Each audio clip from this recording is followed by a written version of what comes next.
আচ্ছা, আপনারা কখনো যদি শোনেন একজন আর্টসের স্টুডেন্ট উচ্চতর গণিত পড়ছে, অথবা পদার্থবিজ্ঞান পড়ছে, অথবা হিসাব বিজ্ঞান পড়ছে, কিংবা একজন সায়েন্সের স্টুডেন্ট ইতিহাস বা পৌরনীতি পড়ছে, কিংবা একজন কমার্সের স্টুডেন্ট ইতিহাস বা পৌরনীতি কিংবা উচ্চতর গণিত, পদার্থবিজ্ঞান, রসায়ন বা জীববিজ্ঞান পড়ছে, তাহলে কি অবাক হবেন?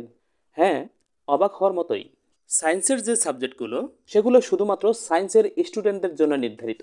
আবার কমার্সের যে সাবজেক্টগুলো সেগুলো শুধুমাত্র কমার্সের স্টুডেন্টদের জন্য নির্ধারিত। অথবা আর্টসের যে সাবজেক্টগুলো সেগুলো শুধুমাত্র আর্টসের স্টুডেন্টদের জন্য নির্ধারিত। তাহলে এক বিভাগের স্টুডেন্ট আর এক বিভাগের বই পড়বে কিভাবে? জি হ্যাঁ, সত্যি শুনেছেন। বাংলাদেশের কারিকুলাম নিয়ে এরকম কিছু চিন্তা ভাবনা করা হচ্ছে। হয়তোবা অতি দ্রুত এগুলো বাস্তবায়ন হবে।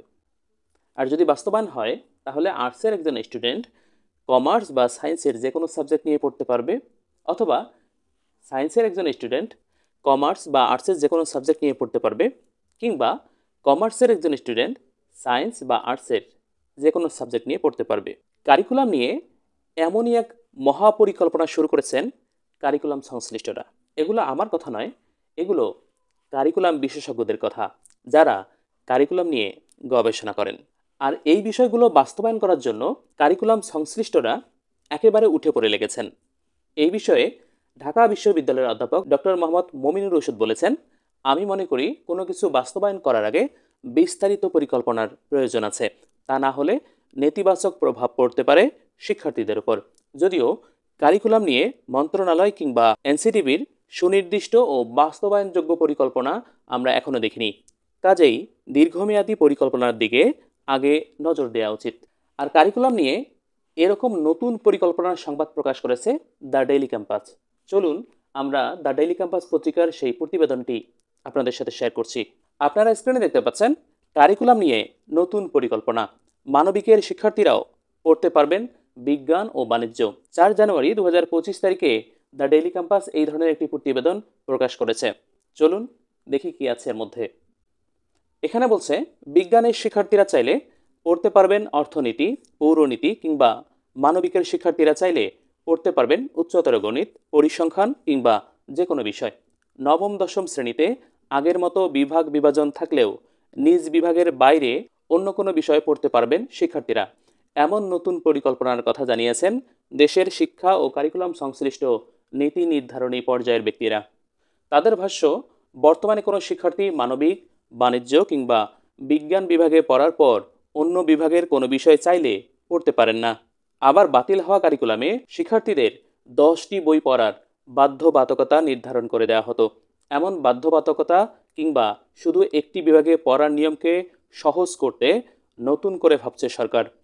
তবে তার জন্য শিক্ষা সংশ্লিষ্ট ব্যক্তিদের মতামত গ্রহণের কথা বলছেন তারা।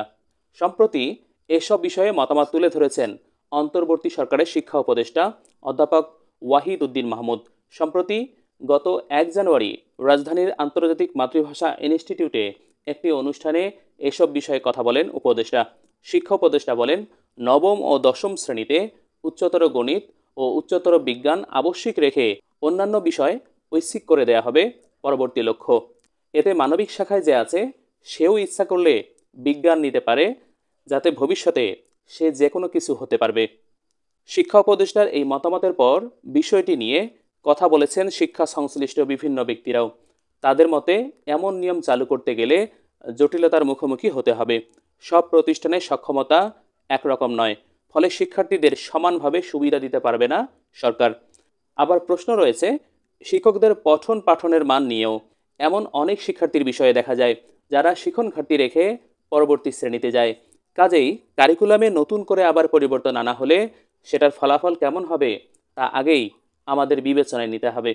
নতুন পরিবর্তন শিক্ষার্থীদের উপর কেমন প্রভাব রাখবে জানতে চাইলে ঢাকা বিশ্ববিদ্যালয়ের শিক্ষা ও গবেষণা ইনস্টিটিউটের অধ্যাপক doctor Mohammad Mominur Rashid the Daily ক্যাম্পাসকে বলেন, বিষয়গুলো নিয়ে সরকার এখনও স্পষ্ট নয়।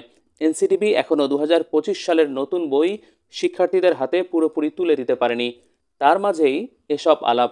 পরিবর্তন করতে হলে প্রশ্ন আসবে, নতুন ভাবনার রূপরেখা কেমন হবে, কোন স্তরে কতটা বাস্তবায়ন করা হবে। এই অধ্যাপক আরও বলেন, আমি মনে করি কোনো কিছু বাস্তবায়ন করার আগে বিস্তারিত পরিকল্পনার প্রয়োজন আছে। তা না হলে নেতিবাচক প্রভাব পড়তে পারে শিক্ষার্থীদের উপর। যদিও কারিকুলাম নিয়ে মন্ত্রণালয় কিংবা এনসিডিবির সুনির্দিষ্ট ও বাস্তবায়নযোগ্য কোনো পরিকল্পনা আমরা এখনও দেখিনি। কাজেই দীর্ঘমেয়াদী পরিকল্পনার দিকে আগে নজর দেওয়া উচিত। জাতীয় শিক্ষাক্রম ও পাঠ্যপুস্তক বোর্ডের চেয়ারম্যান অধ্যাপক এ.কে.এম. রিয়াজুল হাসান বলেন, এনসিডিবির অবস্থান পরিষ্কার। আমরা শিক্ষা উপদেষ্টার অবস্থানকে সমর্থন করব। আমরা বরাবরই শিক্ষার্থীদের ভালোর জন্য কাজ করি।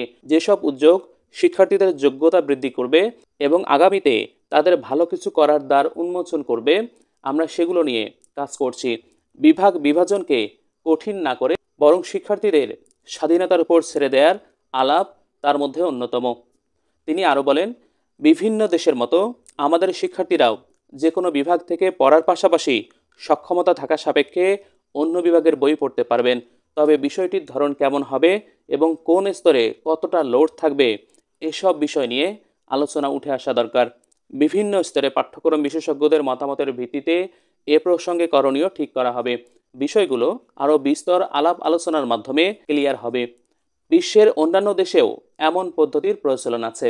অধ্যাপক রিয়াজুল হাসান বলেন, বর্তমানে কোনো শিক্ষার্থী গ্রুপ হিসেবে বিজ্ঞান শাখায় থাকলে ঐচ্ছিকভাবে অর্থনীতি পড়ার সুযোগ পায় না।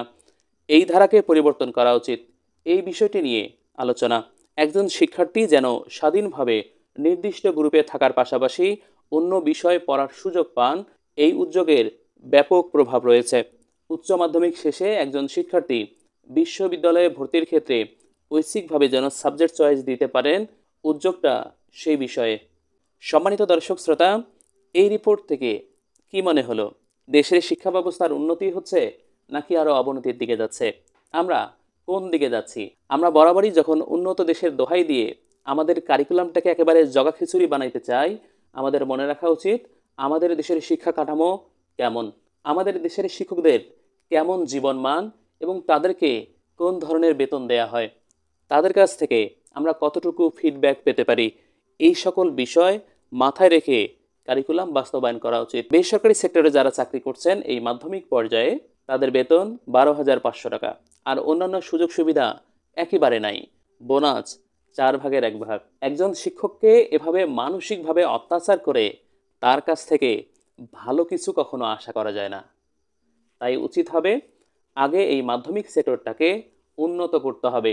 এখানে যারা পাঠদান করান তাদের জীবন মানের উন্নয়ন করতে হবে, তাদের বেতন বাড়িয়ে দিতে হবে, অন্যান্য সুযোগ সুবিধা দিতে হবে। এই শিক্ষকদের জন্য সর্বোচ্চ সুযোগ সুবিধার ব্যবস্থা করতে হবে। তবেই একজন শিক্ষক ক্লাসে গিয়ে চিন্তামুক্তভাবে পাঠদান করাতে পারবেন এবং শিক্ষার্থীরা লাভবান হবে। আর তবেই এই মাধ্যমিক সেক্টরে দেশের সবচেয়ে মেধাবী শিক্ষার্থীরাই যোগদান করবে শিক্ষক হিসেবে। এর ফলাফলস্বরূপ এই মাধ্যমিক সেক্টরে যখন শিক্ষার মান উন্নয়ন হবে, তখন দেশের সামগ্রিক শিক্ষা ব্যবস্থা উন্নত হবে। সম্মানিত দর্শক, আজকের এই গুরুত্বপূর্ণ এবং ইনফরমেটিভ ভিডিওটি এ পর্যন্তই। আশা করছি ভিডিওটি ভালো লেগেছে। যদি ভালো লাগে তাহলে অবশ্যই চ্যানেলটি সাবস্ক্রাইব করবেন এবং পাশে থাকা বেল আইকনটিকে অন করে দিবেন। আপনারা সবাই ভালো থাকবেন, সুস্থ থাকবেন। দেখা হবে পরবর্তী ভিডিওতে। আল্লাহ হাফেজ।